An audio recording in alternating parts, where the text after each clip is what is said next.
Hi, I'm Loren Roosendaal, and in today's episode of Transformed, we'll be looking at the way learning has been taking place over the last centuries and how doing so has actually caused us to lose track of a lot of really vital principles of learning. So if we go back and think back, let's say 400 plus years, that's around the time when we went through a big change. You see, we took what we used to have, which was master-apprentice learning, and turned it into mass education. Because for the longest time, if you wanted to, let's say, become a great programmer, I would say, come become my apprentice, come sit next to me. You're going to program with me for a bunch of years, right? We're going to figure this out. And then you're going to learn to program some on your own.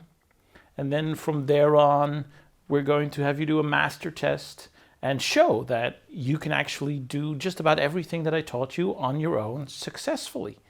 And this is how it used to be if you wanted to be a baker or a carpenter. Obviously, it's not quite like that nowadays, but still, if you were to look at, for example, any of my companies, you will see master apprentice learning in action on almost a daily basis. There's people working there that learned everything they know about their trade from sitting with me or sitting with someone else and being their apprentice for half a year. So you might wonder, why are we doing that? Why are we doing master apprenticeships? While 400 plus years ago, the rest of the world decided that that wasn't the way to go.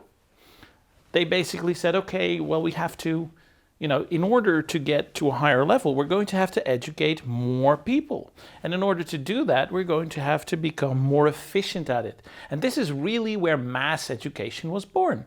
It was this idea of, okay, let's just optimize for the teacher who we have and for the assets, the building that we have, right? And make sure that we can use those assets to educate as many people as possible. And if you think about that from a, shall we say, education point of view, whether that's primary school or high school, it seems to also make a lot of sense. Because, the teacher, he costs a lot of money, or she costs a lot of money.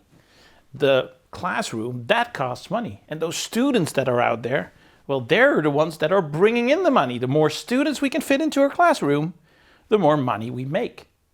But if you think about that just a little bit further down the road, and you look at, for example, corporate learning, you see it doesn't make any sense at all, right? I mean, you've got a classroom full of your best employees, you're paying them a whole day to sit there.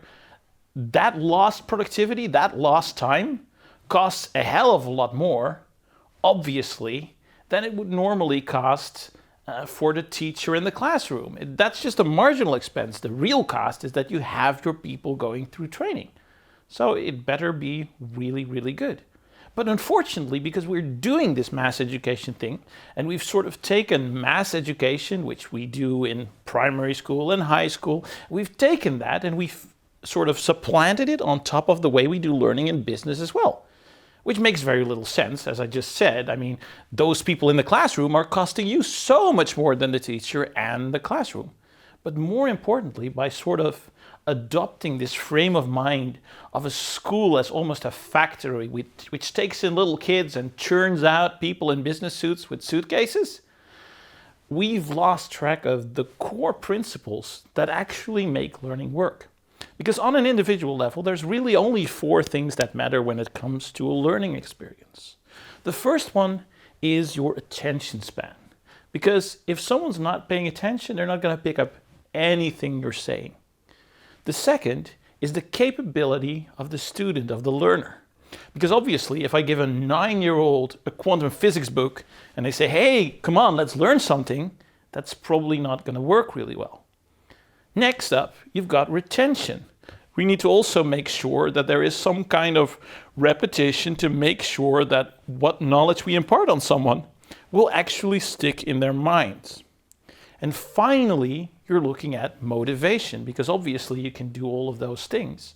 But if we're not dealing with motivation okay, well then, no one is even going to show up for the class in the first place, or pretty soon afterwards, you won't have any students left. So it's really those 4 principles that dictate whether a learning experience works for an individual. And as you're going to see, it's exactly those 4 things which we sort of just eliminate from the process almost by going to this sort of mass education mindset. So join me in the next episode when we start looking at these 4 principles in detail, and I'll show you, and you will be very, very surprised in fact, how badly we're messing up on all these aspects of learning. So, if you want to stay up to date, be sure to like and subscribe and follow this channel.